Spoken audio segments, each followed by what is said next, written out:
Pool C. Pool C. About to get underway. It's gonna be crunchy. It's already been like the first 2 pools have had some insane matches already. Like I haven't seen them all, but like Rubber Beef Man versus Destro was insane. Oh my God. Man. Like this has been a tournament that I literally turn around and I'll see a top 8 match. Yeah. And like WNF.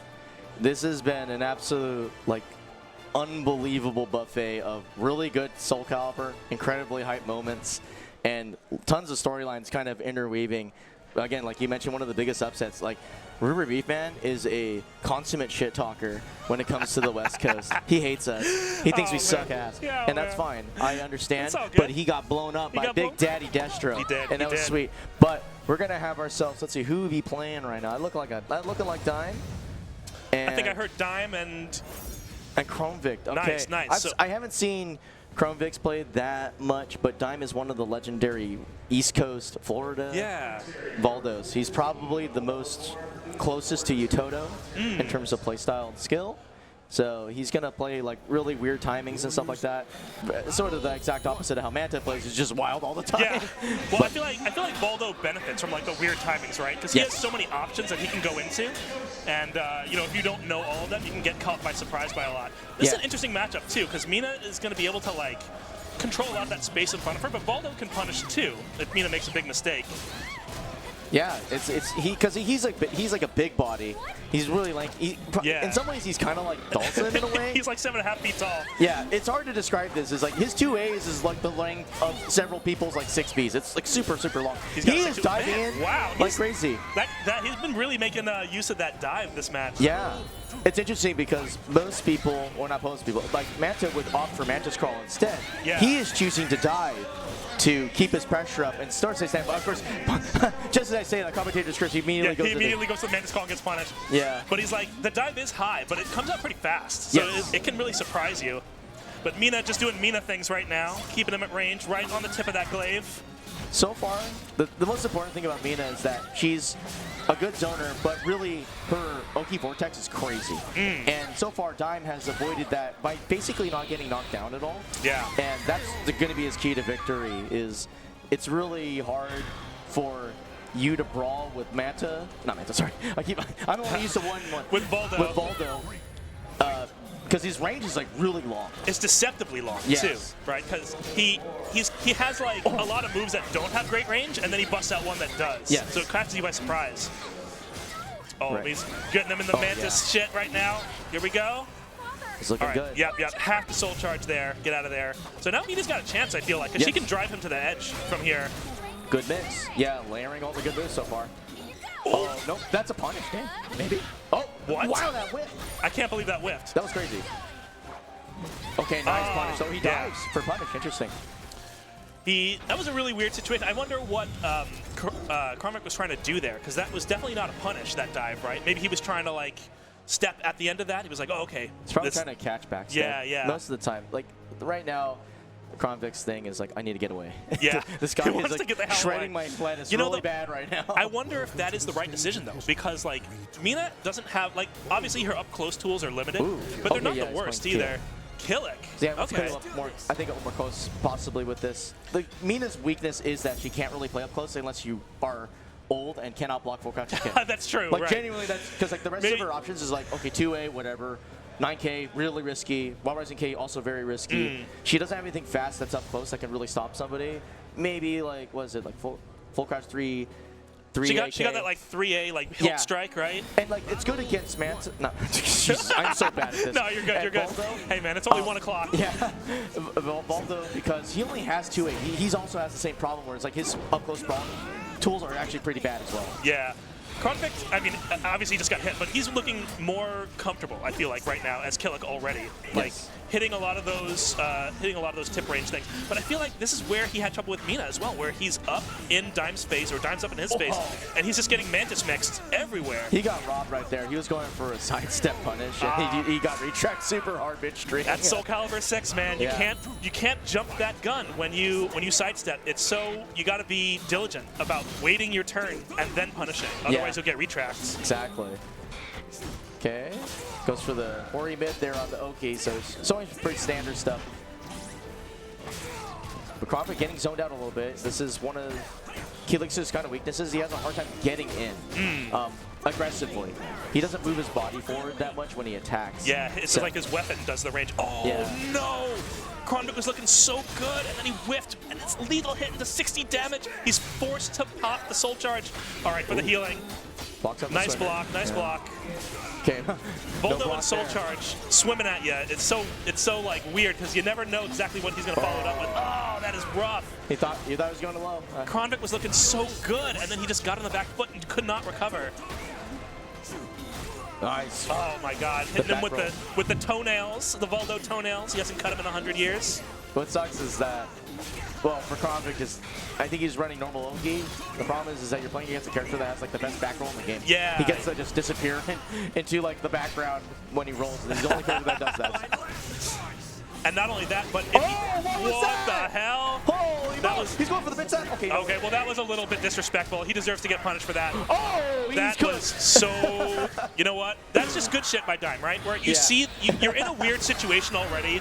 Something weird just happened. You got punished. You're like, yeah, all right, I'll hold that. Yeah. And then you're in the corner, and then it's like you see the flame, and it's like, oh shit, right? Like I gotta get out of here. But he just keeps his cool. Hits that A plus B plus K, like CE, and it's like, what are you going to do, right? Like, Voldo's CE is a mid-horizontal that backsteps. Yeah. It hits everything, yeah. Yeah, I mean, he showed something fancy, and unfortunately, party's over. It didn't work out. We're going to McDonald's, bro. Yeah. I do like the plan from CHRONVICT right there, like using the unblockable in the corner, try to like rattle him and get something going, but Dime was just too on the money, too composed. Yes. Didn't work out.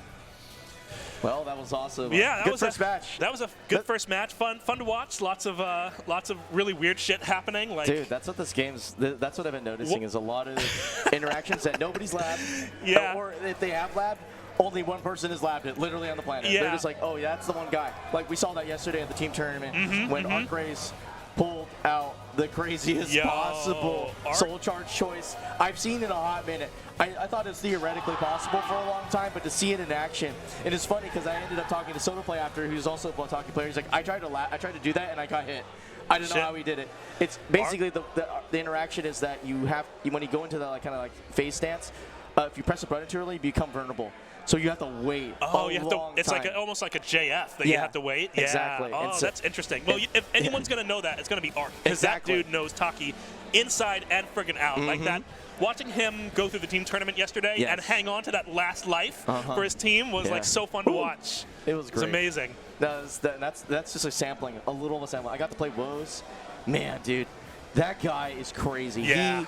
He literally just walks up to you and plays small, infinitesimally small, and then slowly but surely you realize every turn you've taken has been him guessing right. Yeah. It's not even guessing right. He just reads you like crazy, and then every time you do something kind of risky, if it doesn't work, you're gonna get punished. Yeah, because he's so solid. He's gonna punish. He's gonna have the right answer for it.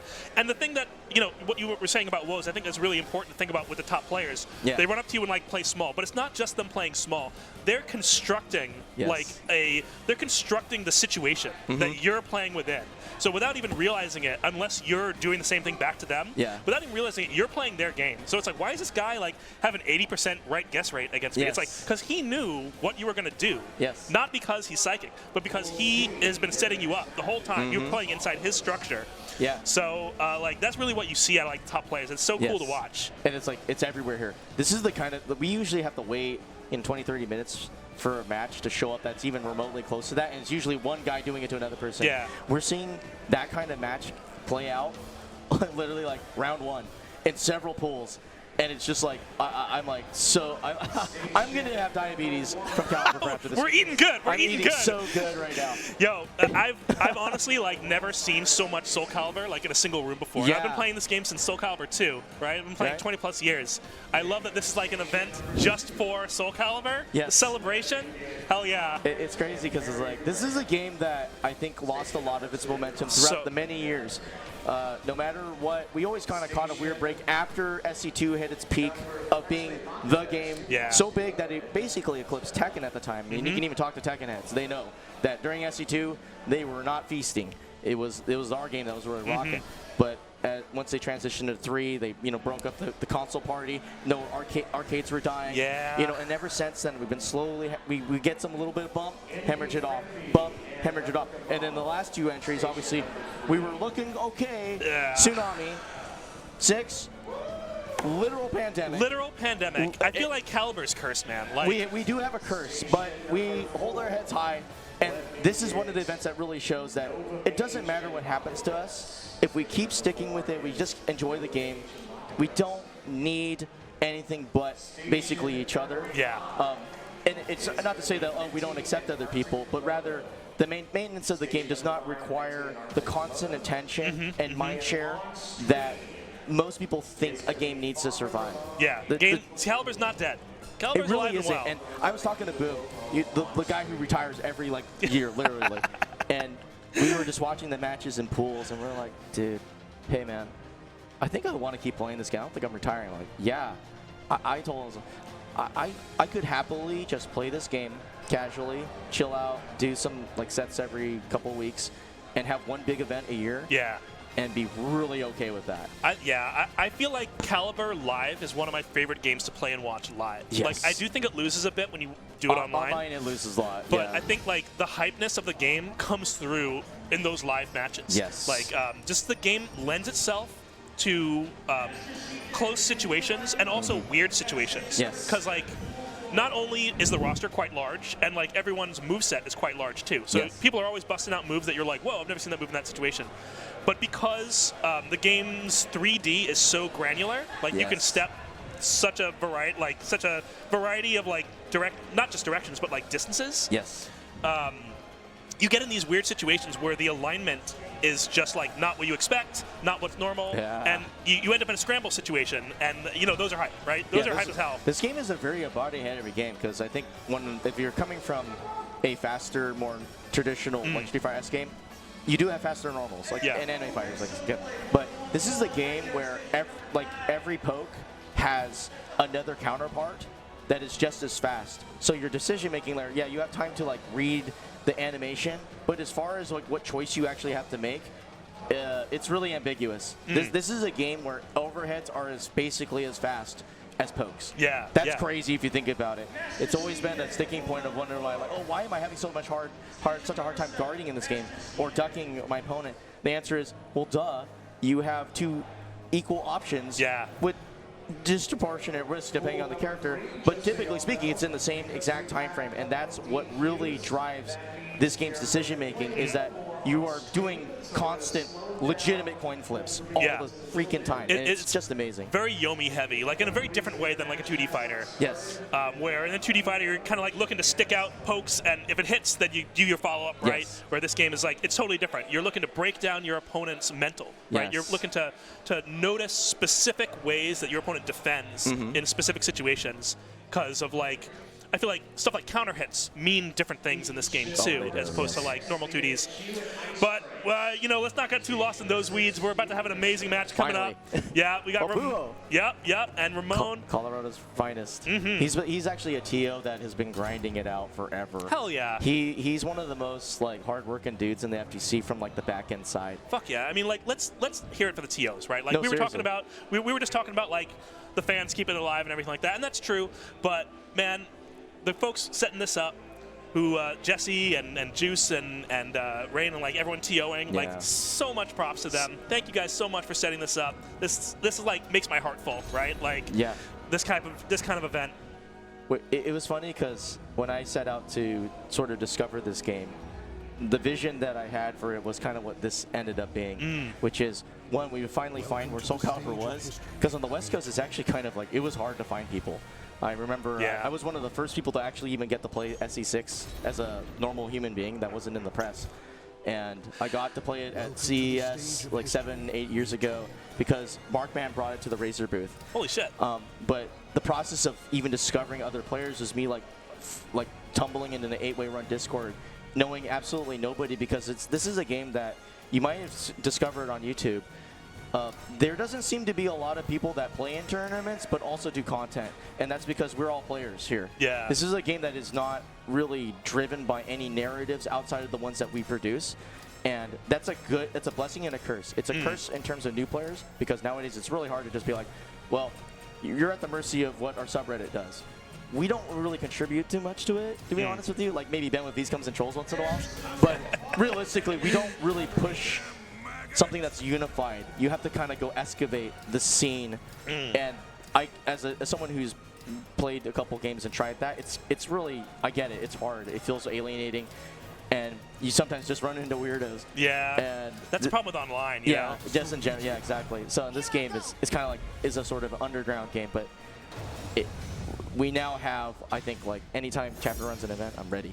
Anyway, yeah, we got ourselves EVILBUHO versus Ramon. Ooh, this is going to be an interesting matchup too. I'm where it's biased. like, yeah. I think Ramon's the real favorite here.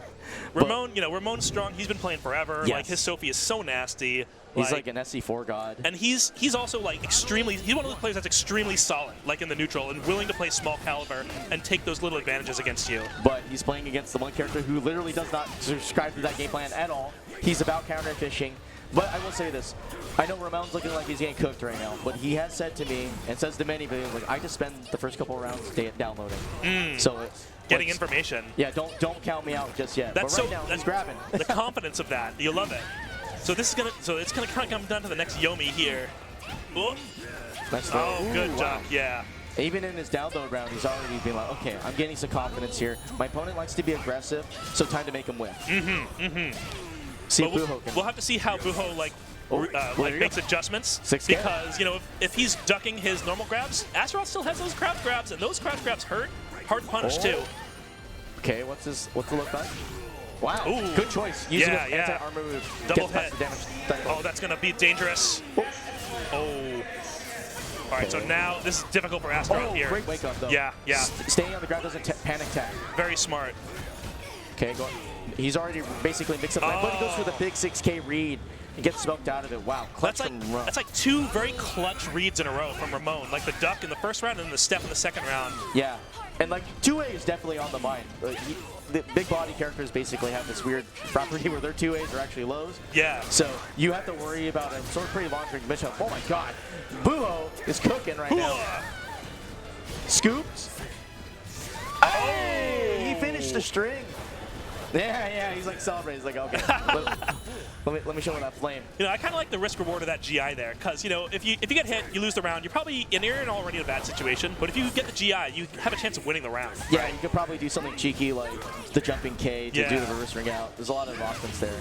Oh man, going for highs against Sophie is so scary because she has shit like that. Yes. Where she just comes in at you, tech crouching, and if you whip over her, you are taking so much damage. Shout outs to. He's got the RE. No, he doesn't. It doesn't work. Oh my God. He knew. Oh my God. Wow, another right read for Ramon in the RPS. Yikes. Okay, walking it out. Doesn't step that. Buho is playing a little scared here, it feels like. He said that, but he just won AP. He just won AP. He did not care. Yeah. He really didn't care. I love that. The 1AB was almost worked too. He got him in a good situation. Well, that's round one, but that was the download for, as Ramon was saying, that was his download round, but maybe Buho's download round too. So let's see what he comes back in. Asta is a really Yomi heavy character. Yes. Where it's like he always has a puncher's chance because he does so much damage, and he has an answer for every situation. He just needs to use the right one. Yeah, his only situations where he's really deficient is block punishment. It's just really terrible across the board. His thing is like, he doesn't block punish you, he puts you in a mix-up. Right, So you can get a lot of good information because if you're successful, you get the loop a lot. Or you get to just outright kill your opponent in a lot of situations. Yeah. So we'll see if he's going to be able to pick up something. But he does get put onto a stage that I think doesn't favor him as much. His wall damage is okay. Yeah. But you kind of wanted to have the safety of being able to look at your opponent and be like, okay, are you going to come at me? I'll 6K you and ring me out. Call it good. Astaroth has a lot of interesting ways to ring out the character, like with a Titan Bomb, stuff like that off a 2-2B. Yeah. Ooh, okay, don't move. BA, trying to zone him out. So he has adjusted his game plan. He is trying to go for a little more zoning. Yeah. See the BA again? This is good. I think Buho's onto something. Because all he needs to do is like establish a little bit of force field around him.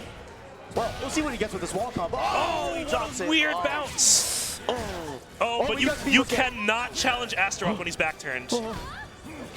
That is a so brutal for Buho. He had it with that back turn B plus K, and he dropped the combo. I think 6K isn't like super. I think you were kind of forced to do 4B there, which is like whatever. Really? Like, you can't get anything more off of that? I think Passive Cutter isn't like super duper punishable if I'm not mistaken. Oh god, calls out the GI. And Ramon is just making really good offensive decisions here, like where it's like the top end of what he can what he can do with his moves is like really high, like we saw with that lethal there. Oh. And if Nice GI calling out the back turn B plus K. Yeah, he knew. You knew. And he's about to get another fat lethal. So Here much goes meter. Oh, he gets the UP. Oh, there it is. Teabag. And the teabag for extreme mental damage. Bro, the balls are in the mouth. Okay, how is Buho going to react to this? Because he started off round 1 trying to play a little bit more of the like neutral game, and I feel like he didn't get to do that in round 2 as much.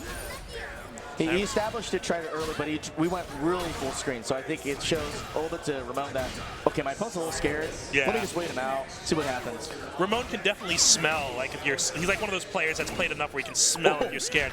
What a grab right there. He doesn't get the wall spot, no though. wall spot. What? Oh, Yo, man. that was sick. Oh, what a break, though. He just escaped death. Nice throw, better break. 2 A's, trying to check. Oh, he knew. He knew. Yeah, you know, back turn. If we're being honest, like the back turn B plus K, as good as it is, It's if you do good. it every time, you're gonna get backstep seed. That's good players for you. They understand that, like, once you see a strong move, especially that kind of move, because he doesn't have anything but that, really. Yeah. He doesn't have like some sort of fast slow or a longer range choice, realistically. He just has one stubby, haha, you trying to mash on me button. Yeah. And he just said, okay, gonna give me some space, blam. You know what was really impressive about that, though? I think Asta's back turn B plus K doesn't actually have that big of a punish window.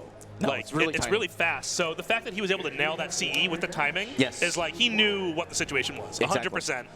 He just kept seeing the situation play over and over again, and Buho, with reason. I think the thing is, like, it's okay, because you don't want to be like, oh, just like statue blocking, because that was also a dangerous situation for him as well. It's okay to be like a masher, but you know, you got to mash sometimes. You right? just got to mash sometimes. He mashes all the time, and you never know though. That might work out because maybe there's that time where okay, he's like, okay, Ramon's not going to come in, and then he turns around and gets his turn, so it starts to throw a loop. This is only decided purely on the outcome. Realistically, I've seen it before. You can be a belligerent dickwad in this game and just kind of get away with it. But you really can. You can get away with a lot of stuff in this game. And that's part of the hype, right? Where it's like, I feel like playing optimally all the time in Calibur is really difficult. It's basically impossible. Yeah. A lot of the times with Calibur is you fall into 2 camps. You either, in the farthest extreme, you play like a Japanese player, where they value the ability to move and play safe as much as humanly possible, and then you have us. We're really gorillas. mashy. We're really mashy. Although, if we're speaking of gorillas, we got the peak gorilla right here. That's SSYLUSS. He's even more aggressive than we are. Oh shit! Like he even says, like, you guys don't mash enough. You need to mash more, man. Yeah, he said that last year to me. I'm like, I don't believe you. And then he showed us. I was like, okay, never mind. You're onto something here. If you know when to mash, it's always the correct, right? It's always the correct decision. Like SSYLUSS is a really interesting example of what top tier Raphael looks like, where he starts overloading you with the basic prep stuff. Yeah. But then he switches. He can switch it up to where he actually takes advantage of Raphael's ability to, if you have good character knowledge, you can be like, okay, you do the 4-6 series. If you pick the right corresponding BAK, you get a fat lethal hit and basically 90 damage.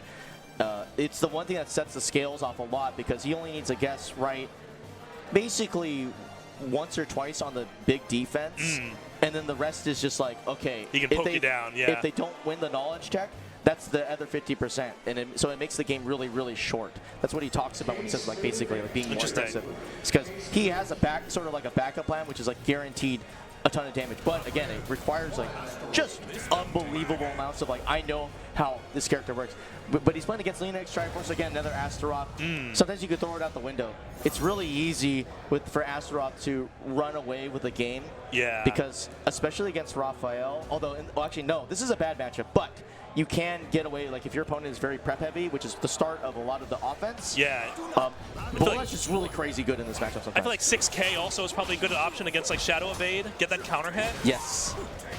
That's actually, I'm glad you brought that up. If you can deal with Shadow Evade very early, like that, he's doing all the right things. You have very strong chance to break down SSYLUSS. Oh, and we're using the rock hammer as well. Yeah. For extra power. But here comes Raph. And Raph, you know, his offense is pretty scary too, because he's got a really interesting mix of fast attacks and stance bullshit. Yep. Oh, he tried to go through. They traded. Unlucky. That was very unlucky for Astaroth. Nice block. Oh, doesn't get the crutch grab. Uh-oh, bad GI. Trying to... He's dead! He hit him so hard, he broke the computer! The computer's dead, folks! Oh my god. That computer has a family! Oh, that's scary. Okay. This happened earlier, though, between October and Zep, so I'm kind of nervous. Now we're shook. Now we're shook. Honestly, like, I think this actually changes the dynamic of the game. Maybe not in favor of Lean, who is trying their best. You know what? If that had worked, we would have been talking about how much of a genius he was. Oh my god. I hope he's breaking B there. He did. Is he out? Is he out? No, he's not. Oh, he is. I'm done. I can never remember what angles Raph can ring out from, because he doesn't have the best ring out angles, if I remember correctly. No, he's kind of like a sort of like diet ring out character, unless it's Soul Charge. Then he has a really like strong linear throw. But right, then he's got you the don't see pickup. it. Yeah. I mean, it's fair because this character has like really good. Hey, wait, hold up. Pick him up. Is he one mix. No, he's not. So this is terrifying for Raph here. Yeah. Okay, he managed to get away. That was a great side roll. Very ballsy side roll, honestly. Yeah, you can get picked up again there. Oh, nice knee. Oh, doesn't get the counter. Oh, no! He's dead. Oh, that was so unfortunate. Okay, SSYLUSS again pressuring so much. Good step. Okay, Lean is digging for something. Okay, good soul attack. Yeah, Astaroth's soul attack. Look at that mash, though. He just mashed right in his face. He's right. Just mash it out. Oh, he drops it. He was just a little bit too far away to get that ring out combo. Oh, okay, he's got. This is gonna hurt. He's got that lethal potential off of really fast. Nice read. Better break though. He cannot be thrown. Oh, he didn't do the BB6. Okay, what's your choice here? He did it! He did it again! Even though he got blown up for it last time, he is not afraid to bust it out! Oh, sorry. I'm being a little biased right now. I can't help it. He's, you know, USA, bro. Let's do it. Here he comes, and here comes Raph. Oh, no. He's out! He's dead! All right. We got hyped for 2 seconds. Shit. And he's like, you suck. I was like blinked, and the last round was done. What did he even hit him with over there? I missed it. He said, shut up, guys. Let's stop getting hyped for my opponent.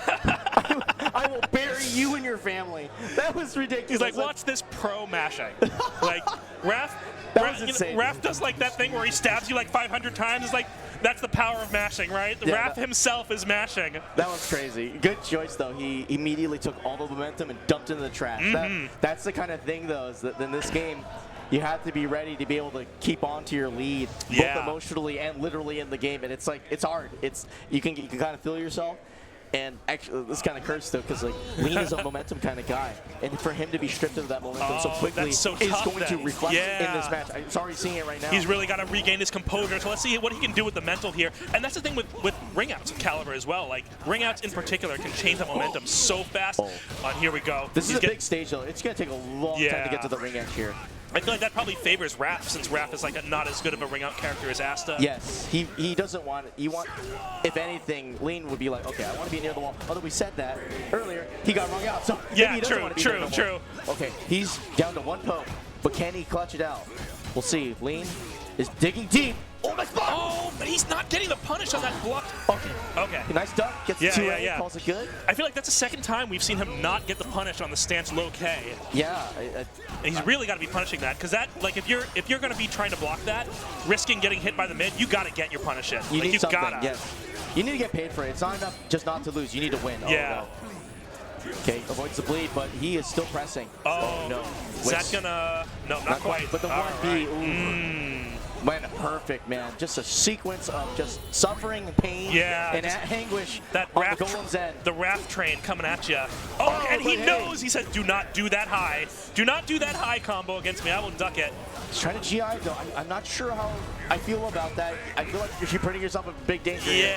Oh, my God. 60 speed. This is going to hurt a lot.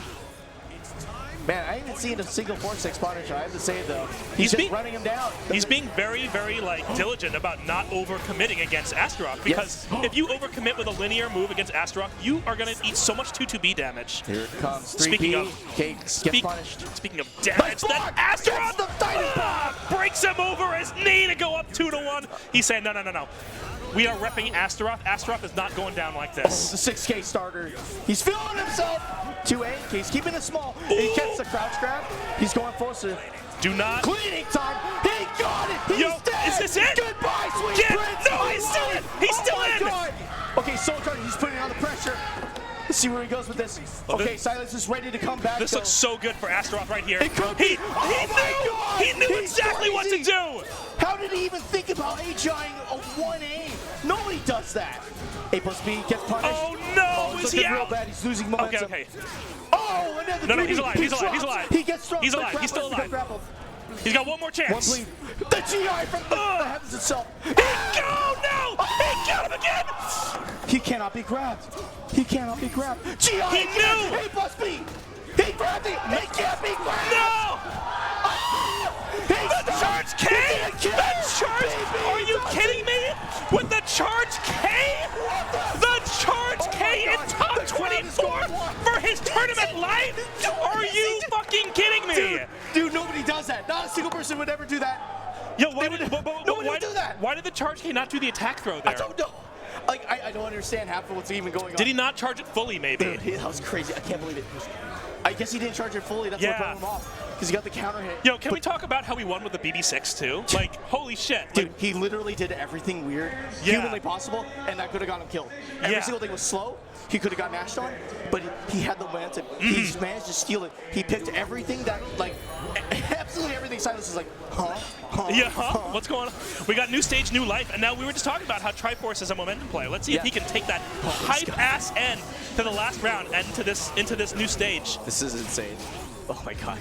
I didn't think I'd already be like shaking right now, but I'm already these matches are so fun to watch. 6BB, he's cooking. Good block. Oh, he tried to catch him with the mid. That's where he'd been blocking low. Against the wall. No, he drops a combo. Absolutely. That would have been so much damage. Oh, he's gonna get hurt for this. He's gonna get hurt for this. He's dead, I think. Against the wall. Not quite. He's getting close. Not quite. 1A does not kill. What a block! Man, he's been trying to punish the low kicks with that crouch grab. He's just been maybe like a couple frames behind. Oh my god. That drop was massive. That was like, such it's crazy because it's like these are little oh my god, he's doing it. He's bringing out the 4-6s, baby. Yeah, This is the big, like, scary damage race where he starts reading you and starts adding. You know, SSYLUSS. We were just talking about how SSYLUSS hadn't been like using a lot of those moves. He'd been very like keeping him close to bust out at the end here. Okay, is he gonna soul charge? Yo, he has been making so much progress with those those tech crouch grabs. He finally got a grab too. Yeah, he's been breaking them like 1,000 times. He runs, he loses soul charge. Duck. Ooh, nope. Goes for the low. Good choice. Yeah, SSYLUSS is understanding the assignment here, which is like, okay, I can switch it up a little bit by having stronger whip punishment game, but all I need to do is keep pressing on this dude when it's appropriate. But we'll see what Lean's getting. Lean is getting more throws. This is huge. Oh my god, he took so much damage staying on the ground there. He's breaking all the SSYLUSS is breaking everything. He's dead. He's dead, right? He's dead. He's dead. He's dead. There's no way. There's no way. He's not. Oh my god. Did you? Dude, I can feel that in the venue. I can feel the entire venue shaking. You know what we haven't seen either? Astaroth CE. I think it's hard to land on this dude. It's definitely hard. It's definitely hard to land. Oh my god. You know, that's the second time we've seen. Okay, what's your punish? No, he didn't punish. Oh no. Okay, he's running out of gas again. This is looking really rough. He's gonna have the soul charge soon, and I feel like SSYLUSS is ready for it. This is it. Triforce. This is Triforce's last chance. Doesn't get the grab. He gets it. Absolutely massive read. Titan bomb, baby. Oh my god. Obsidian drop. KO stomps. The legs are in. Soul charge back. Now he's gonna have to fight for his life on the defense. Oh, he does the back tunnel. That is, you know what? That was great, Matt. That's a heartbreaker for Triforce because he had two opportunities there to nail SSYLUSS with a 2-2-B on a big whip. SSYLUSS did a huge bet. He picked the directional, literal. I picked the direction of the move move behind me. Not just, it's not like, oh, he just did a back turn move. It's like, no, he has to pick that direction. He knew. He knew his opponent wanted to re-engage, and he picks an absolute insane niche option that, again, not very many Roths would do. He clutched that out big time. That's where you see that character specialty knowledge, like really coming in, where it's like in those super weird situations, those scrambles that we've been talking about, you know what to pull out. That was so sick. And let's give massive props to SSYLUSS too. That dude that was so broke sick. like 75% of the grabs. He broke 1 million grabs, and then like he spent 2 games literally downloading, and then started bringing out the 4-6 options, and you could tell it changed the game. It was funny because even though he was getting behind on the throw attempts percentage, throw breaking percentage, he was keeping up with the damage significantly. And again, it was credit to those whip punishes. They were huge, massive.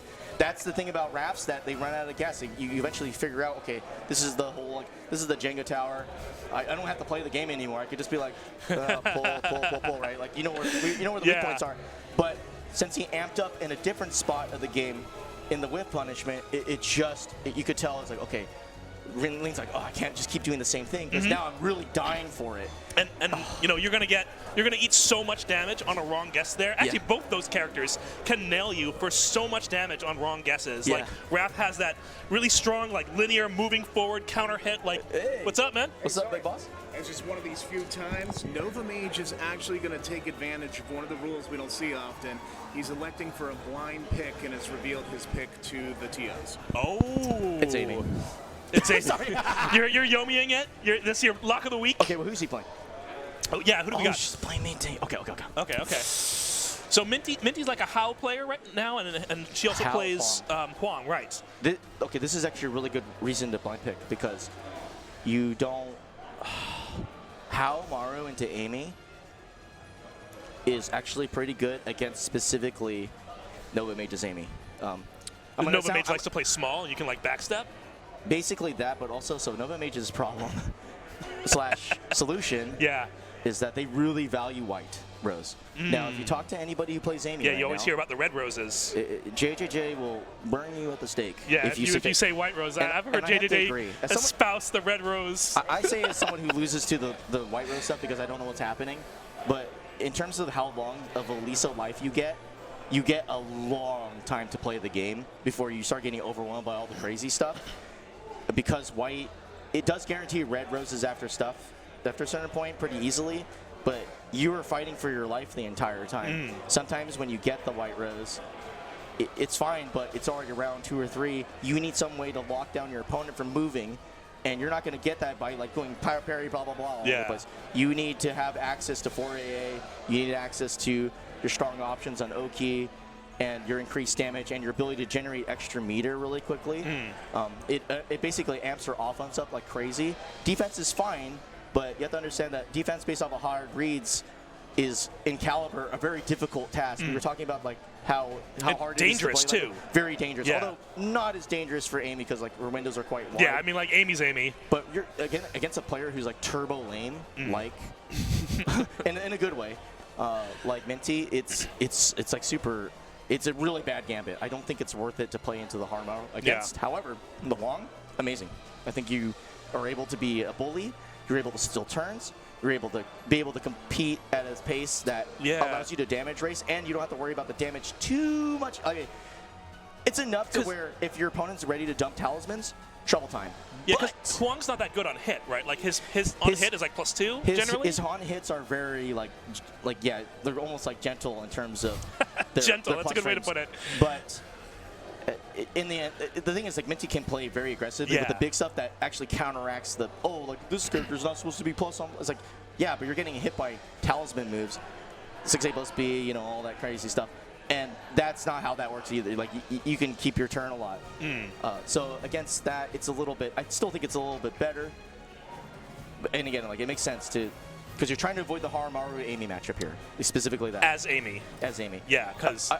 But if you pick 2B, I think 2B into Huang is worse. Yeah, because I also think that like Minty, like she's been grinding, right? Like. Since thank you for a while. And my point is like you're not going to like abuse her with like the 2B like BS, right? Like she's gonna have answers for it. Maybe mostly Tekken. Like Minty's kind of been has been grinding this game recently, but she kind of disappeared to Tekken for a bit. So I guess I more meant like over the course of the last couple of years. Yeah, overall, I don't think she's gonna fall to like the 2B shenanigans, but it is. Yeah, it's got. Oh, there is Amy. Okay, Amy to Harmo. This is the matchup that supposedly NOVAMAGE didn't want, right? I don't think he wants this. Because he's not going to be able to get white roses and then extend it long enough to get red. Well, the thing that the basic thing for this matchup that I would want to keep my eye on is like how is Minty able to like control the space in front of her, right? Easy backstepping. Well, I mean, but is she going to be able to do it? Obviously, the answer is like backstep a lot, but Amy can blow up backstep. Like she's got options. She right? does have options. The 3-3B, 2-2B, stuff like that. But the risk then becomes is like if you start chasing too hard, you can get counter hit pretty hard by just stepping. You still need to lock in verticals to get roses anyway. That's the thing is like you sidestep, the onus is on your opponent to control you with like basically 0 damage the entire time. But you're playing against a person who's like, I'm used to playing 0 damage games. Like we can poke all day. Yeah. Like if you put these two, Ruber B-Fan and Minty together, they don't do anything for like 60 seconds. Yeah, both those players are very like patient, neutral-oriented players. Like you would have thought this is a button check. You're wrong. It's literally them playing the game. Yeah. she's okay with like just chilling. See, look at this. She's trying to like force Minty into pressing into running into stuff, and it's not going to happen. Like, you can just walk away. Minty's just playing very solid, and then coming in and getting her damage when it's available. White, yeah. So that's the first white rose. We got 1 white rose coming up. Oh. Okay. Good. Yep, and then just backstep, you're out of there. Oh, wow. Nova was lucky that he didn't actually get punished by the 6B. He's having to do all the... Ooh. He's doing cool. That's cool stuff. Another good read. Oh, gets something blockable. I haven't seen that stuff in a hot minute. That's one of those things where you got to pull it out every so often to keep your opponent honest. Okay, there's a punish. Huge shoulder tackle into single B. Oh my God, huge launch. But Mike's around to trying to get a rose. See, like this is the thing. I don't think you technically won this round because you got 3 white roses. Who cares? You really want red. Like a lot of this game. You want to have 4A to chase down your opponent. Look at this punch. Oh, never mind. I'm so bad at calling out punishes today. Look at that. Okay, good throw. Wow. Just gets the back row, not afraid of the Amy shenanigans. This is, yeah. Oh, gosh. Okay. Good step. That's the fancy stuff. You know what we're seeing here is just like Amy is not able to get her Rose game going as much, and we are just seeing her fall behind in damage to Haomaru. Like, look at these life totals. Like, Amy's gotten plenty of hits. A little ramping here, though. I like this. Tries to keep saying fancy. Smart. Oh. Okay. Nova going with the tricky stuff, but he gets punished. This is like a game of timing. Nice mix-up. I'm telling you, man, I hate to be the person who just reiterates what Jay says, but I'm telling you, this is a hard game to win for NOVAMAGE. He might be looking like he's in control, but he's really just throwing out cool-looking stuff, but it's not effective against a player who's like, whatever. Yeah, and you can just see, like, Minty does not really care about the 4 roses. She's just pressing forward with Hao, controlling space. And, honestly, Nova could be a lot more behind than he is already. Minty's missed a couple of free punishes. Yeah. Okay. Yeah, okay, so Soul Charge, you have a free card now. Just get out of there. Well, that was sick, though. That was hyped. Oh, my God. Amy can parry the whirlwind. Oh, nice. You throwing those flaming whirlwinds at me? I got a little toothpick that I can parry that with. But no meter. No meter. You notice how, like, I think I kind of get the idea. So you have White Rose, but you have meter to be able to push the rest of the offense forward. But now that you don't have meter, what happens here? Well, it looks like. Never mind, gets it back. Looks like Nova's trying to push Minty to the edge here, maybe set up a ring out situation. You definitely don't want to be in the corner against Amy. Cannot get red. Oh no. Okay, good back step catch. Gets the red rose. There comes the red roses. Uh-oh. Nice is it gonna be enough though? Maybe. Okay. All right, this is the chance for NOVAMAGE. Oh, nice call out. Okay. That was pretty ballsy because he could have gotten seed there. Okay, has some gonna be able to probably secure meter, but those AGIs are starting to come through now. Yeah. Okay, big purple too. So CE is gonna be a huge deal here. So we have the purple now. So Amy is in Ultra Instinct. Okay, Oh, Soul okay. Charge. Good, good. That's what you want to get against him. You need that space. Oh my But God. here comes NOVAMAGE, pushing forward with the Soul Charge. Purple Rose Amy. Can he come back and take the first game? This makes sense because nobody sees this. Like, nobody literally sees this stage of AB, like, ever. Oh my God, this is gonna be Is this it? Does Amy get the kill here? Not quite. Soul attack. Gets the wake, and this is it. This is the last hit that Do you Mickey's down move to. or die? Do you move or die? Oh! Yo, that was like the tensest stare down, right? Because if Okay. you're Hao in that situation, that's really hard because Amy has so many options from that distance. Even backstep is dangerous with that that really long rangy low on deck. Like you never know if your backstep is going to be in time to outrange that because it has so much range on it. This is a game of how do I figure out how to deal with all the auto GIs. Yeah. The thing I have to credit, well, I'm good at, obviously I need to credit NOVAMAGE for winning. The thing that NOVAMAGE did that was really smart is the last round transition from mashing crazy parries all day to just straight up pressing buttons. Yeah. And he already had such a significant advantage of basically flexing the entire time. Noticing his opponent had no idea what to do in those situations, that it basically secured the win really easy and only need to see 148 to guarantee it. So if that continues, I do think that the strategy can win.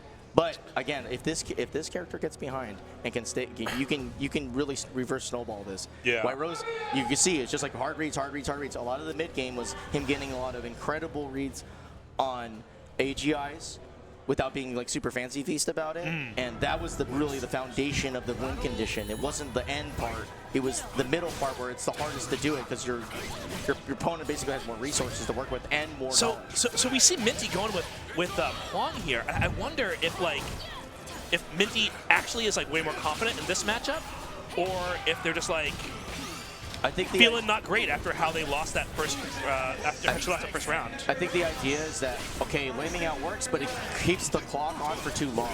You want to shorten the game, so Huang is a good choice to be much more aggressive with. That's a good point, where it's like you want the games to be short against Amy so she can't get those roses and build up those resources. Because they literally ran a marathon by last game. that was a long-ass first game, for sure. And so I think this is the best. This is the best. Amy's trying to do some shit at mid-range, and Huang just mashes her on the head with the lethal. Incredible read.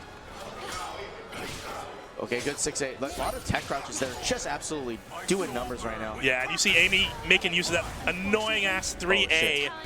Okay. Oh, the wakes.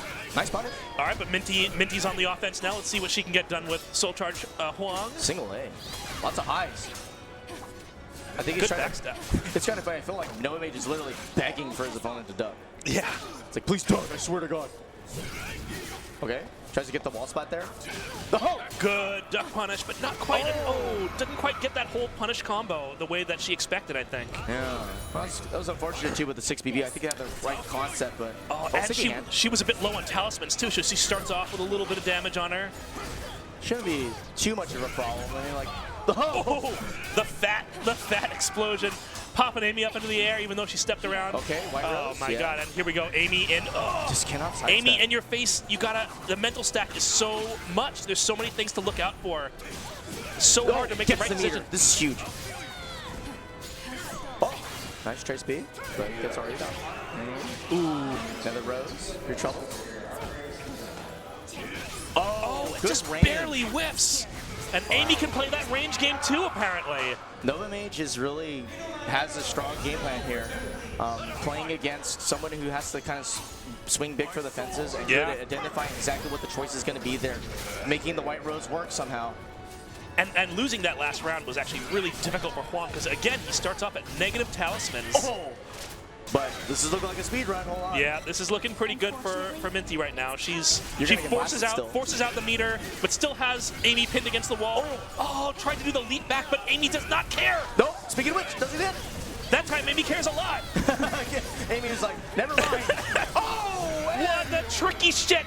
Minty bringing out the tricky shit. Hits with the chain. Yeah, you got a mix up between. But now, look at this. Look at Minty's sticky hit health. coming out. Look at that guard damage too. We're stacking it up. We're going -9, baby.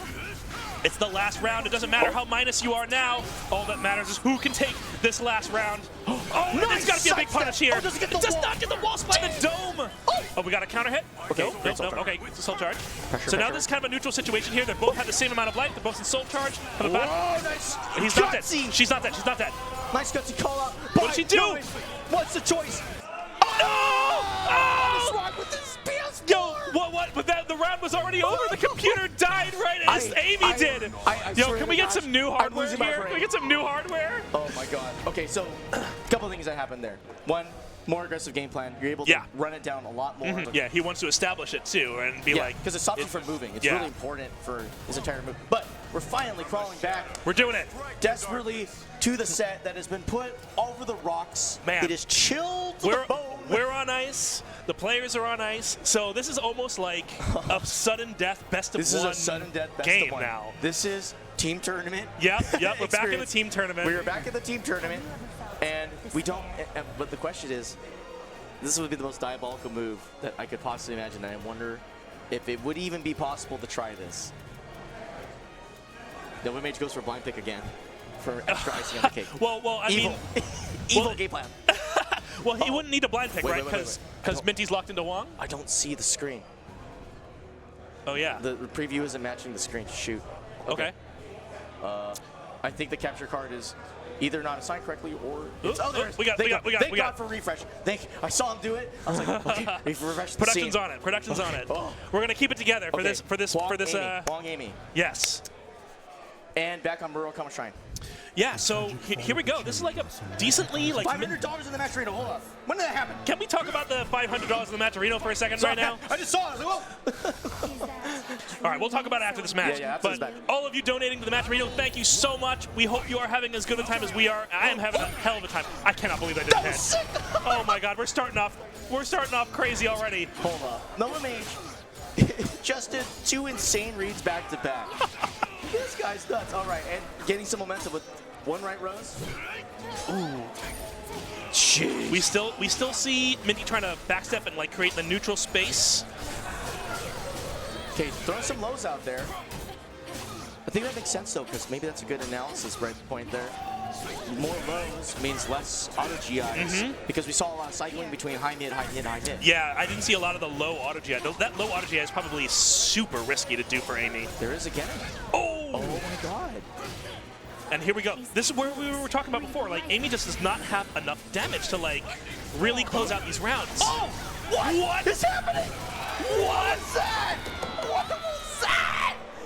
Did you? The capture card went out again, I think. Oh, I'm seeing the blank screen. I Oh my think so. God. I think it This is is like when we bang the this screen, is- we're in trouble. Everyone's making too much I know, I'm noise. like slamming the table. Okay. That was crazy. Okay. But NOVAMAGE goes cucumber. But again, now losing more of the auto jazz. Not as crazy. Resorting to RE. Okay, we're seeing some chinks in the armor here, but if you guess wrong, Guess even wrong on more the K. trouble. What is she gonna get off this K? Huge damage. Spending those talismans. You know, Minty is really not afraid to spend those talismans. She's at -4, but you know, if she wins this round, it's gonna be all worth it. Again, if you don't have to worry about red rose, you really can take the risk. You're Yeah. allowed to play. You're allowed to be a gambler. Speaking of gambling, going for the 3B zoning a lot. Oh, Okay, take so- that BB. Oh, nice Oh, that punish. is a But punish. that's And white. she's dead, No, right? no. This is base Amy. She doesn't have enough damage to kill Base white. from the this, yellow. This is like basically nothing. It's like a normal launch. Yeah. Punch. So. Huh? What?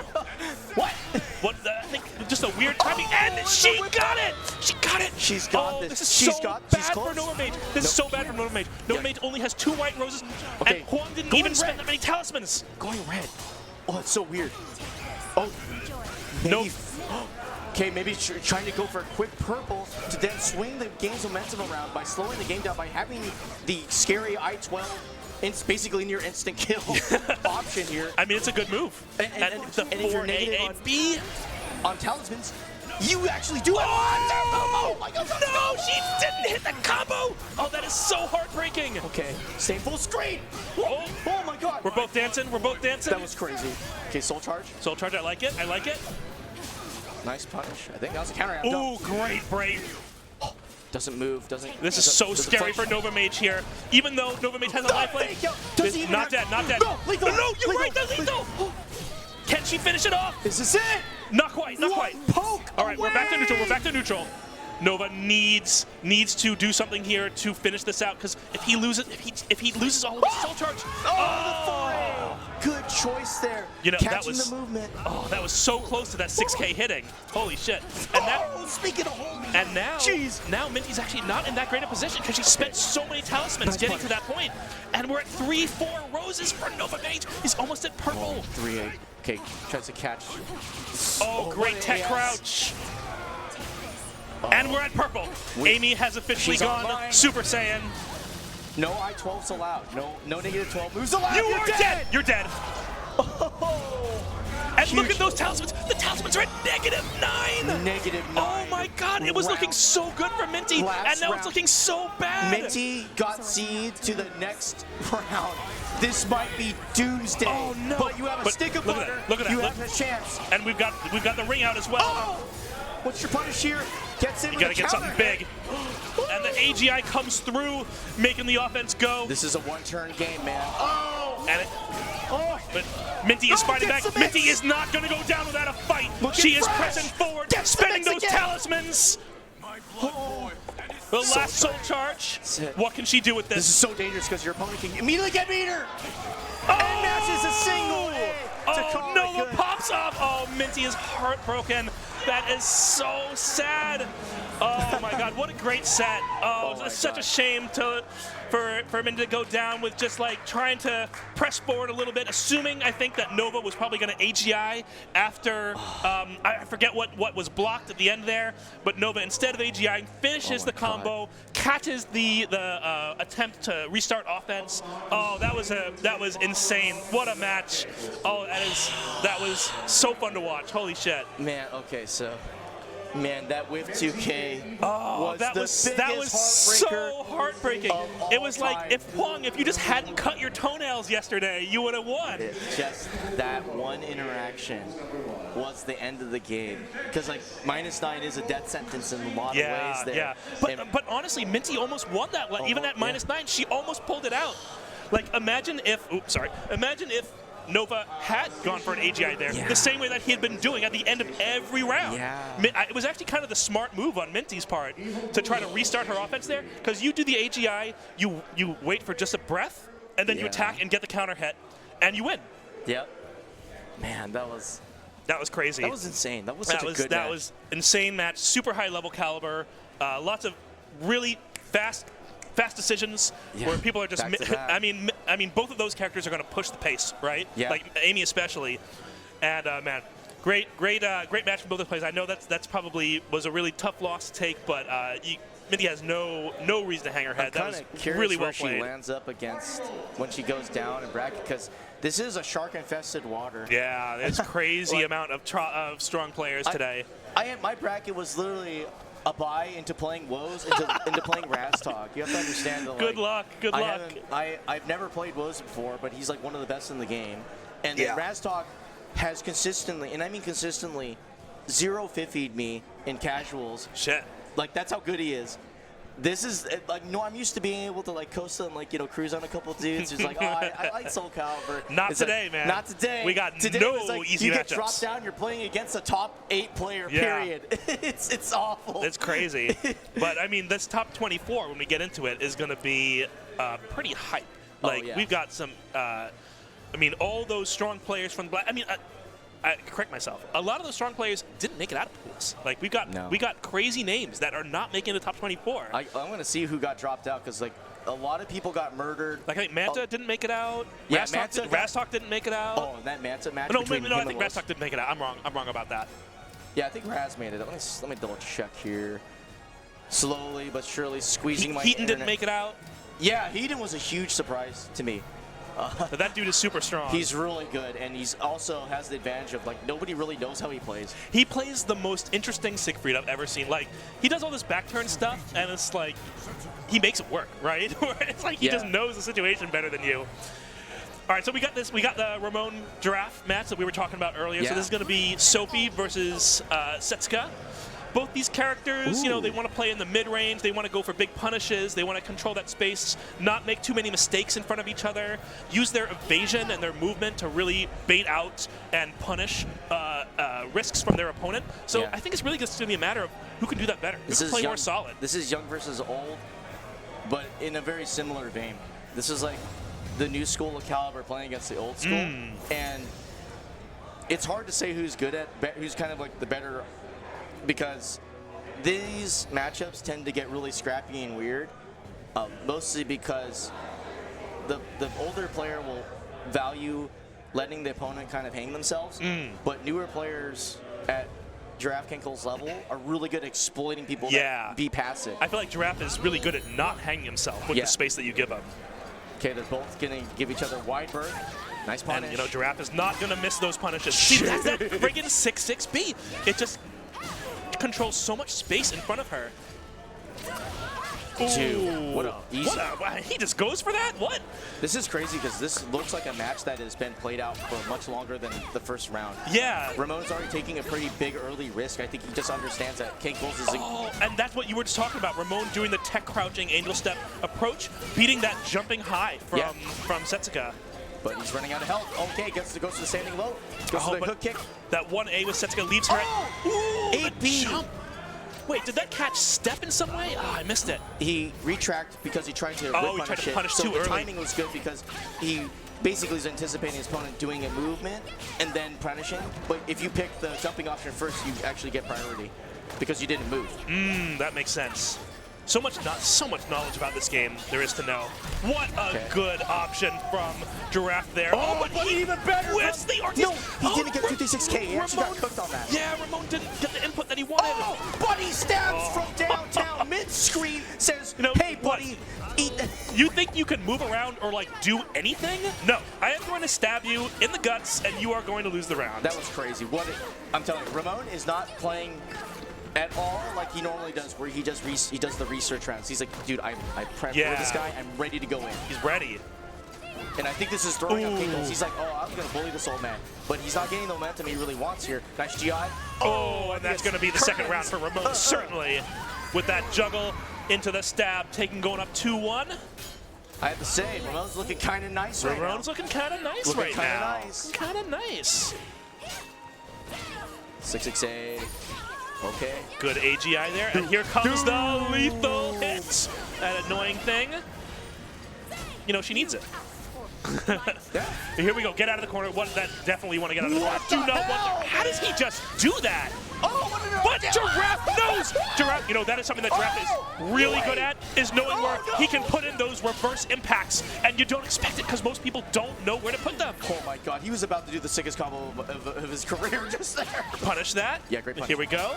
Punish that. No punish. He uses the frames for the bigger advantage. Yeah. He's like, okay, if you're willing to do that twice. Because Giraffe knows that the AA isn't going to put him where he wants. But he should have done it. I think Ramon just kind of out-neutraling Giraffe there a little bit. But you know, man, Ramon's Ramon playing the mental game as always. Look at him. But you know, Ramon's ability to just throw out the task beat is just and have it hit is just like, how does he know, right? Like, how does he know? If that thing gets blocked against Setsuka, that's not good.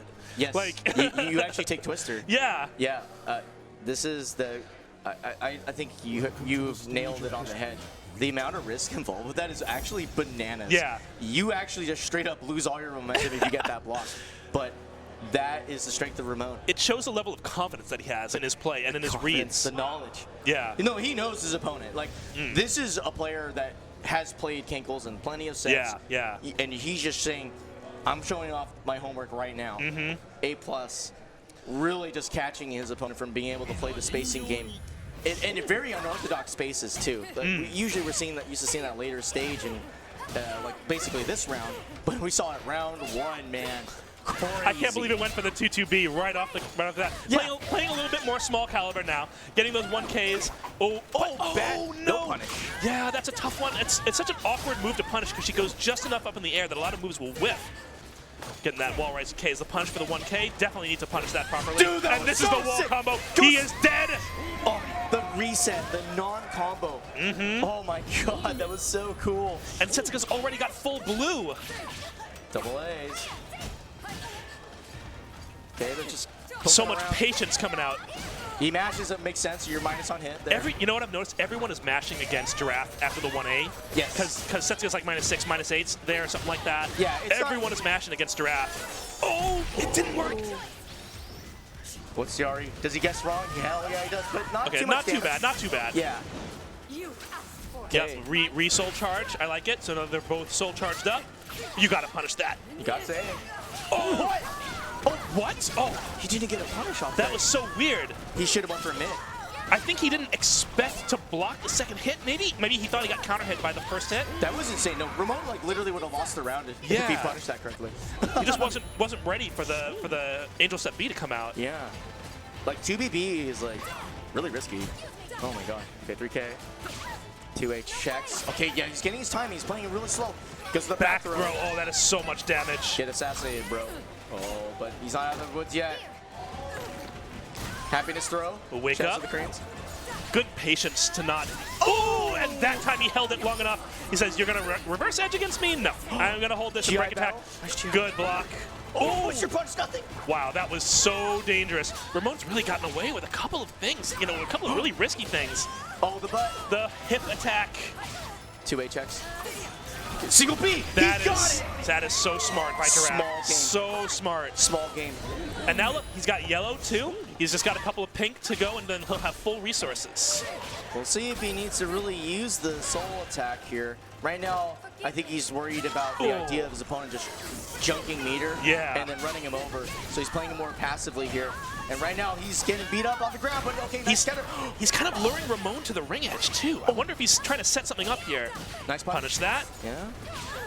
6A catching the Man, Ramon is not afraid to use that 6-6. There's a mash! It does a triples, but he gets smoked. All right, we got the soul charge. This is really good. Ramon is cornered a little bit now. Ramon is going to need to make some really good reads to get out of this. And he does it! Giraffe comes back, pins Ramon against the wall, and says, "You are going to have to eat the small caliber. You're going to need to make a really good guess, and I just need to guess right once, and Dude, you're his good." ABs are like literally the craziest thing. He's making it look like Jogger AB, but it's not even like that crazy of a move. It's just that he's beating his opponent's guess on by reducing the attempt at like going for fast lows and throws. So he's going for things that are anti-Godbuster, and it's working out beautifully. He's stripping away the momentum away from Ramon during the critical moments where he was getting kind of dominated. And now here we go. This is it. This is sudden death, final game. Let's see who can take it. If they're going to start doing crazy shit like in game 1 or playing small like in game 2. So far we got kind of small. Yeah. Yeah. And now, now Giraffe is pinned up against the wall. Nice but punish! he gets out of it, What does he get steps off it, of this? gets a huge wall combo that's for massive. a third of the health bar of Sophia.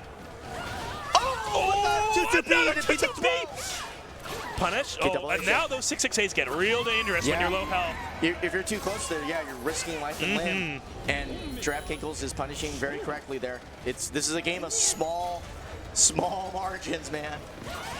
Oh, he jumps over him. Giraffe is so good at getting those jump overs sometimes. And the now counter we get. hits. Oh, it goes opts for the setup. Yeah, he's going for the fourth spot. Oh, That's gonna huge hurt whip. so bad. He gets the lethal after the step around after the RE. Huh, huge drop, still recovers. Picking it up, goes for the tech trap and does not get paid off, but nothing lost here. He's mashing the wall splat, but he gets docked in the guts. DraftKinkles has all the momentum humanly possible. And you know, at this we were talking about the young guns being like very offensive, mashing a lot of buttons, but that was incredible patience from Giraffe. Yes. Stepping around, visually confirming what was going on before finishing with the lethal head. Oh my gosh, he's getting it. DraftKinkles is leading up. Let's see if Ramon can slow it down. Oh, but it's looking so good for Giraffe. He's playing with so much confidence right now. Full screen. There's a punch. So, yeah, every time. It's like you do that 6-6-8, you're going to get punished. Oh, Wow. weird situation. Somehow that hit the airborne, but sure. That was actually kind of a good Punish. choice of taking the 6-6 because he could get distance and doesn't have to worry about getting launched and losing all the momentum. Okay, soul charge sets up the laser scraper for the round, uses the C, calls it good. That is a Ramon classic right there. That is the classic right there, the 6-6K into the CE to finish it out. But, you know, Ramon is really going to have to... It kind of sucked that he had to CE at the end there and use that whole meter. He's got 2 more rounds to go. Setsuga has 2 full meters and a free meter that Giraffe is going to get if it goes to 2-2. We'll see if Econ comes into play here. Right now, it's more important to be able to control Kinkles from moving backwards. And so far, he's been kind of Oh, successful. that's a huge punish. Okay, showing out the umbrella. And now we've got full resources. We're in soul charge, both sides. Let's see, anything can happen. Huge punish. Not dead yet. But he's close. Oh, that was so that? dangerous. He's dead. He's dead. And that's it. Kankles comes back after losing that first game, actually fairly decisively. It's kind of crazy because it happened exact opposite. The patient player was Kankles. Yeah. And then Ramon was the guy with all guns blazing, and it worked for one round. For sure. He adapted. He started finding the places where he could create weird situations. Again, the jump B is an incredible option there. Very unique, relatively low risk choice there to, again, steal rounds away and sort of deplete the momentum meter away from Ramon. And it worked out because by the end, he had accumulated so much gas, so much power. Oh, man. Ramon was really like relying on that 6XA to like close space, get in safely, and it's like, okay, well, at 6XA, if it's blocked, I eat AA, like whatever. But when you get down to like 60 health, you start getting in the yellow, you really don't want to be taking those AAs too much. I feel like the turning points of those matches, though, or like some of the turning points were Ramon went for like a big vertical, and Giraffe stepped around to the side and got like huge punishes, like huge wall combo punishes, huge lethal hit punishes, and I don't think Giraffe like won any rounds specifically with those punishes, but it put Ramon in that situation where he could not play as risky because like it reduced Ramon's like the amount of moves that he could use, the variety of moves that he can use. And if Setsuka can do that call out on you, then she's gonna get her damage in, Yes. I think he did a good job of. Kankles did an incredible job of slowing the game down in a way that made it so that it was slower, but not as movement dense. Like the distance between the two was much greater. So he was able to just really kind of choke out his opponent because, like, Sophie wants to play at like this really specific sweet spot. That's the kind of what was facilitating those crazy task Bs, like the missile launches from downtown. He was able to make it so that that space got closed up, and then it sort of forced it to, okay, well, I need to be aggressive to get him off my back. And he did an incredible job of just like being like, okay, well, you're gonna do that. I'll just AA punish you. Yep. Okay, but I'm still really in control here. You might be stopping me from moving, but you're right where I want you. Yeah. And Giraffe was just like really focused on playing solid, like you were saying there. Yeah. It was really sick. Like that's one of those games that it'd be nice to like just sit down and break down. Break it down, yeah. For like an hour. I feel like what Giraffe, because we were talking a lot about, before they played, of Ramon being patient and Giraffe being like the person pressing a lot of buttons.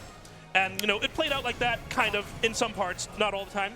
But I feel like what Giraffe really showed there was that he knows when to be patient, right, and when to press the buttons. Because if you are good at switching gears between both of those modes and you can like identify when to switch it, you can really like befuddle your opponent, right? Because your opponent's like, okay, well, I have the read on you, you're doing this. Yes. And then they don't expect you to like bust out something totally different. Absolutely. So it's that gear changing that I think really pushed Giraffe forward and like got him to the got him those last couple rounds, like the big damage hits, like those steps, being really patient. I still can't get over that step into visual confirm into like lethal at that point in the match. Yes. You have to have so much composure to do that. Yeah. No, and there's so much on the line. And you're playing against a player like Ramon. No, because Ramon's scary. Ramon, like if you ever play him, it feels like you're not allowed to move like ever. Yeah. It sucks. You're just like getting hit by everything, and you're like, why am I getting hit? Like, I don't understand. And then like, oh, I'm gonna do the safe thing, take the hit, back tech. You get lethal from Sophie coming from like on a jet plane. Yeah. It's a terrifying experience, but this is a much cooler. Here we not go. Much cooler, but yeah. This is gonna be. This is gonna be such an interesting. I'm so interested to see how this plays out. This is gonna be really layered, I think. Well, I'm curious to see how Dime starts. Is he gonna go guns blazing, or is he getting more of like, I'm gonna poke around? Starts out with a CR rush into nothing. So he's expecting his opponents to start with high offense, but right now, Arcase is looking like... Ark's just playing his game right now. Yeah, he's single player mode. Running his offense. Oh, interesting. Wow. Range 0. I thought that would have gotten the lethal, the Mantis head towards lethal. That was bizarre. What was that counterplay to Mantis? Are you kidding me? Come on, dude. You can't be real, man. Ready? I've never seen that. He just jumped over Mantis Call incoming. I still don't understand what actually happened there. That's like one of those things that I want to watch on replay. Oh, but now you're in the blender. Oh, but he misses the beat. But, the is he dead? I think he's dead. You were saying. You're out. Holy Yeah. cow. But that was disgusting. That A6. So, I think we got disproven here. Dime is not diving all over the place, making it weird for the A6s. He's standing his ground. He's kind of playing. Arch likes this. Arch is happy. This is exactly where Arc wants to be. He wants to be in that close to mid-range where he can pressure you with all of Taki's tools available and with her evasion as well. Interesting. So, his Callisto Rush pressure on Oki is really paying off here. It's going to be up to Arc to basically deal with it. That's not going to work. He's in trouble. And you know what? That's also kind of what we were talking about, using the CE. Maybe he saw that offense from Taki and was like, this is a place where I can place it. And Arc just knows, like, don't press too hard. Don't press forward too hard there. Because Voldo has that option. Whoa. Oh. He didn't think he was going to go for 3BB, No, huh? he didn't. Dang. Okay, But now here we go. Taki is in Soul Charge, moving forward, and you cannot dodge that. Ed's got a fat hitbox on the ground.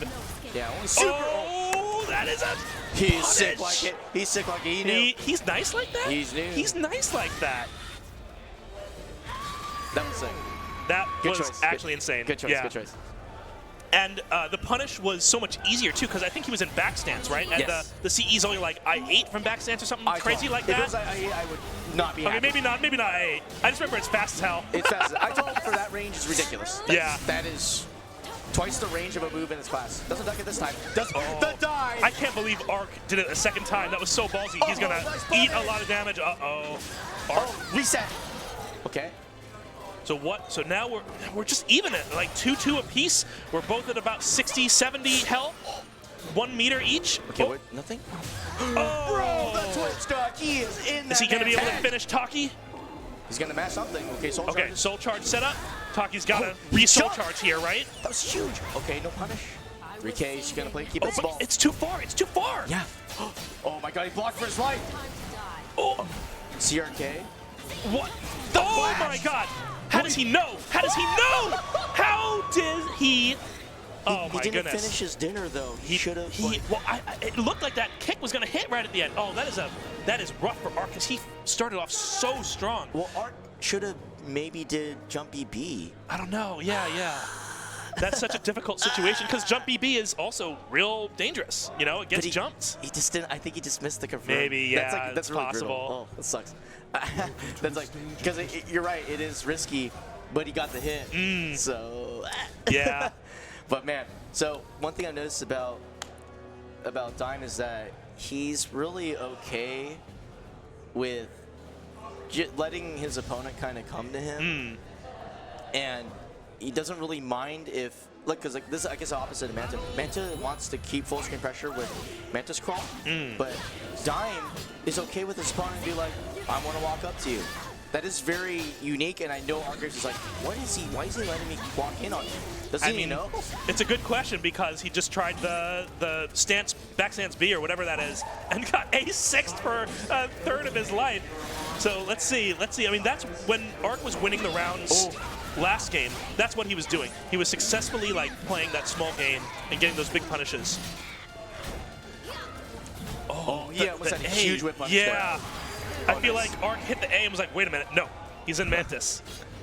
Yeah. So Dime is willing to try to do full screen pressure if he's behind, but when he's ahead, he's actually okay with his opponent just walking in on him and then getting in range of like 2-2A or something like that. Which, okay, fair enough.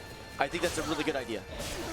And he is getting big buku bucks off of these horizontal mids. We're in this interesting position now where either player could take control of like the space, and it was Dime pushing Taki against the wall. Whoa! And now Dime is pressed up in the corner against the edge. He's gonna have to be so. Taki just runs at him, and he just casually sidesteps. Oh, the huge wall splat. Does he get? What is happening? What the hell? The wall messes up the combo there. Huh? Okay, Soul Charge. Doesn't have much room to move, though. He's going to have to still play defense for his life. What a block. Oh, my God. I cannot believe he blocked low there. That was insane. What a mash! And the read. Oh. One. Who's going to get the last? Taki gets it with a 6-6K. He goes for a real, yeah, you think his opponent's going to stand the ground, not backstep in distance, and goes for an 8B to check a potential low there, and gets cooked for it. Dime? Taki was actually the one backstepping and giving space there. And with that A6 again, this time back turn, it's so much damage. Okay. Oh. Interesting position. Swapping sides. And here we go. Oh. Here we Is go. he Does dead? he get the I think he's distance? dead. No stalker that time. Okay. Oh, now he's dead. Now he's dead. Yo, you think Arc was mad about losing last game? I mean, you think Arc might have been mad? He was like, okay, interesting, but I think I got it figured out. Well, 3-0. that game was all about Arc letting Dime hang himself, right? Yes. And hitting those A6s. Every round, he got at least one A6. And, Yes. you know, when you're taking 70 damage, it's harder to win the round, you know? Yeah. It's just going to not conducive to winning. See what So Dime now does. we're taking some time to think here, which I think is good. I think Dime probably wants to switch up a little bit of his tactics because Arc definitely drew a beat on like, what he was trying to do in game 2. Yeah, he's reading the notes over his shoulder. The Discord homies are like, hey, stop losing. That's usually what they say. Like, if you think you're ever getting coached, the only person who's giving you good coaching is Boom, is like breaking down like literally at the cellular level what's going on. But most of the time when you're like hitting up your dudes on Discord, they're like, bro, just like don't lose. Yo, have you tried not getting blown up? Yeah. Like, I mean, like, I don't think he. Okay, he did get got blown up. Like, the adjustments felt genuinely. it felt like a really strong Taki game. Yeah. Like, that can happen when you get sidestepped and, you know, she gets behind you, she gets the A6s. Yeah. But Ooh, this is a great stage, I think, for him to play a little bit more looser, maybe suss out what the movement patterns are going to look like. I think Dime might be happy with this. Yeah, But well, this might bring in Indian Stalker Port B. is such a weird, huge map. This is by far the largest map in terms of. Arc just went for it. He went for it. You know, if you hit that Stalker B though, like how much of a mental advantage is that, right? You feel like you're unstoppable because you just sniped a Womp Rat at like 400 Yeah, meters. you're Luke Skywalker killing the Death Star. And here we go. Huh? That was a weird. That was combo. probably not intentional by Arc. Okay. And now Dime's pushing forward. Instance comes around, gets the backturn throw, broken by Arc.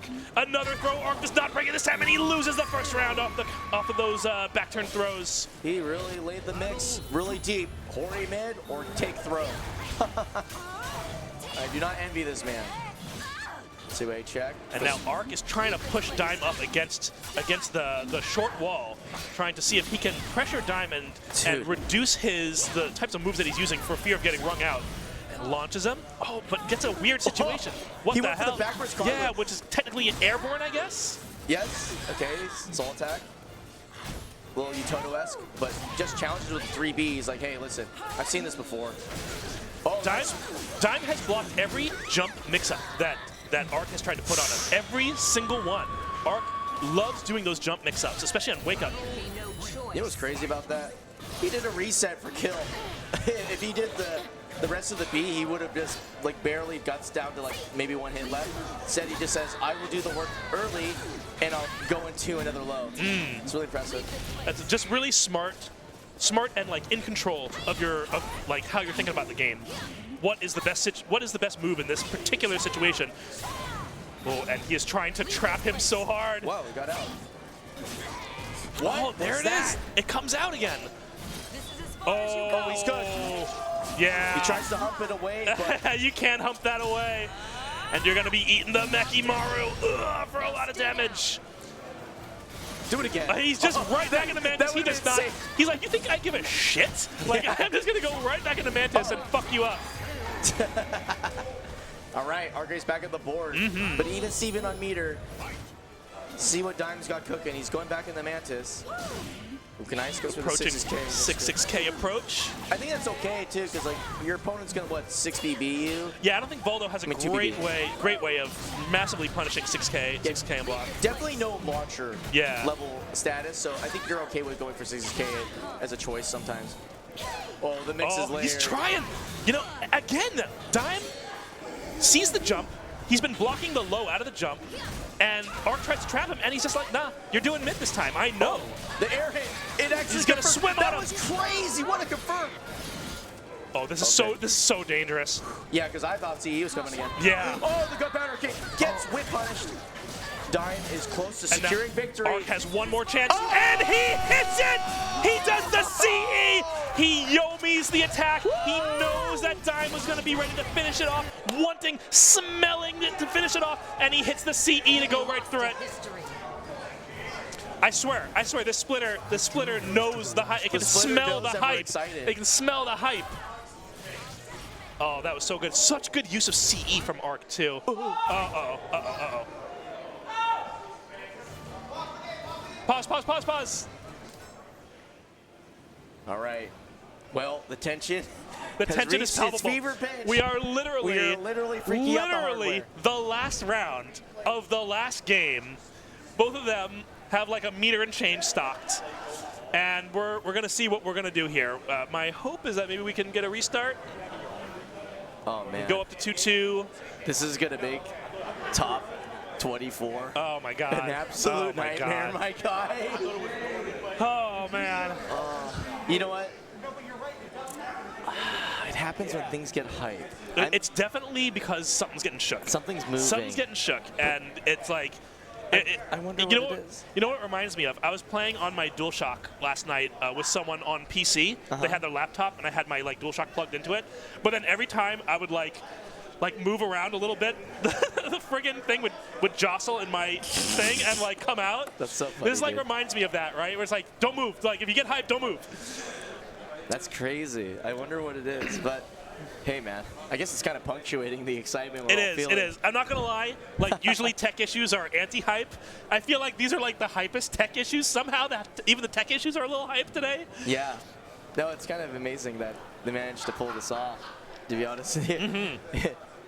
But I guess chapter's instructing as to what the options are here. We're gonna come to some sort of conclusion, some sort of decision here pretty soon. Because I think hey, we need to play this out and maybe go to a commercial break or something. Yeah, I don't know. yeah. Who knows?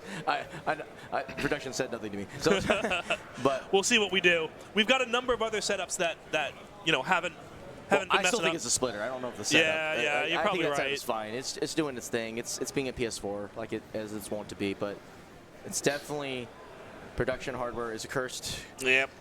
Streaming is a blow up. I don't know if you know this. This is a very common occurrence in any venue. I mean, heck, even the $6 trillion billion Nvidia press conference had you see it technical happen on issues. those stages too. You literally if you mess up there, you're dead. You get shot. Here, we just lose a little bit of momentum, but. I'm just saying, money is not the object here. Yeah, it's just this stuff happens all the time. Modern technology kind of sucks, and not much we could do about it other than ride it out. And I'm really excited to see what happens between these two. Well, I hope y'all are sticking with us because these matches have been the hype levels have been off the chart. So These are such just getting insane matches. This is winners quarters. This is just quarters. You don't get much better than this. Actually, you don't. In Soulcalibur at least, which I guess maybe might be a black mark against us in that we don't have 6 million regions, doing great. Shouts to Street Fighter 6, feasting bigger than any game that's ever been in a hot minute. They've almost captured the SF4 energy back in a way, right? I would say so. After that whole SF5, everyone kind of agreed that they didn't like that game, and I actually feel like the if we're gonna glaze Capcom for a sec here, I'm down. I actually feel like what they did with the online play in Street. Oh, what's up? Hello, sir. All right. So we've switched out the PS4s twice, all the cords twice. We switched out HDMI to SDI.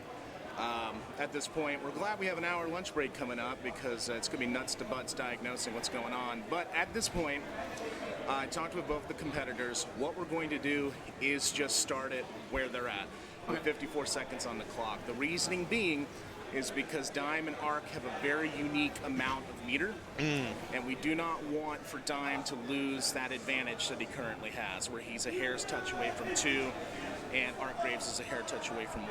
So they would rather play out the final round with the current meter advantages, and both competitors are fine with that.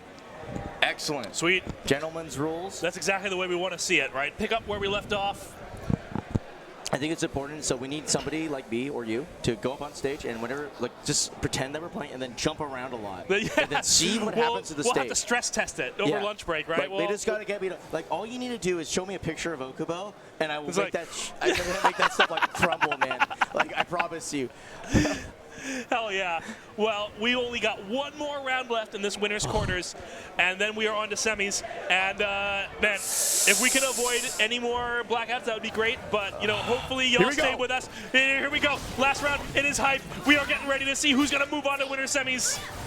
What's crazy about this is I think Arcraze has figured out how to deal with Mantis really effectively. What a reaction. One stick of butter down. Yep. You know, that's why you want that meter. And he's still got one more. He's going to build that extra meter before this round ends. He just built it right now. And now Arc is forced to soul charge. Yes. Oh, that is not going to work. Oh, he's dead! The two sticks of butter! God. Do it! That meter advantage absolutely matters. He clocks him for even attempting to toss a shuriken, and that's it. I cannot believe that he did that there because Arc did not have to move forward there. Like, that was... I think shuriken was just ill-advised, to be honest. Yeah, I mean, it wasn't the best shuriken, but he did it from a range where Arc thought that he wasn't going to get punished. And he had thrown it before without doing the dash forward. I don't think he had done the dash forward after throwing the shuriken previously at all. So I think what Arc was doing was trying to, like, do that again, but then dash forward and get in. But Dime read it, does the no hesitation duck CE, and just as soon as Taki's rushing in, she gets blown up by the CE for the round, for the match, and now Dime's moving on to semis. He was trying to replicate what he did to Zeph yesterday. Oh, is that what was happening? Oh, yeah, because it's like, why would you do that? Like, because, duh, it worked before. Well, I think I missed that interaction. What happened in the match yesterday? He did that. He went for Shuriken, created the whiff, held the dash forward, but didn't press the button, so his hitbox wasn't active. And then he got the game-winning hit. I think the issue here is that it's 2 hits. So even if you clear the first one, you're probably not clearing the second one. Yeah, you're right about that. And that's like, it's kind of a weird situation in a lab, especially when, you know, you kind of think like, oh, he wouldn't be dumb enough to do it again. I think he could have won the game if he did it again. Because the question is he smart enough to do it again? Yeah, well, because like if he got the hit, I think he gets a ring out because he gets the wall splat. You're right. Yeah. Oh, God. Oh, man. That's crazy. So many of these matches, even though, like, I feel like that's the thing about Calibur, too, where a match can end, and if you don't realize how close it was until you, like, spend 30 seconds thinking about what the situation was. And it's like, oh, yeah, if that had not gone exactly the way that it went, and, like, he got a counter hit or something like with that, he would have just won, right? Like, he was in that situation. That was crazy. I can't believe it. All right. Hello? Do our best to ensure that, you know, this next match is NOVAMAGE and SSYLUSS.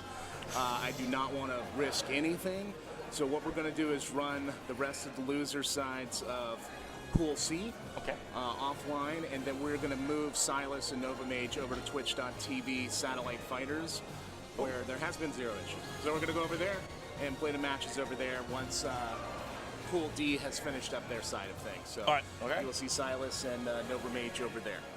So are we signing off here for now? I think we're just... I think we should. All right.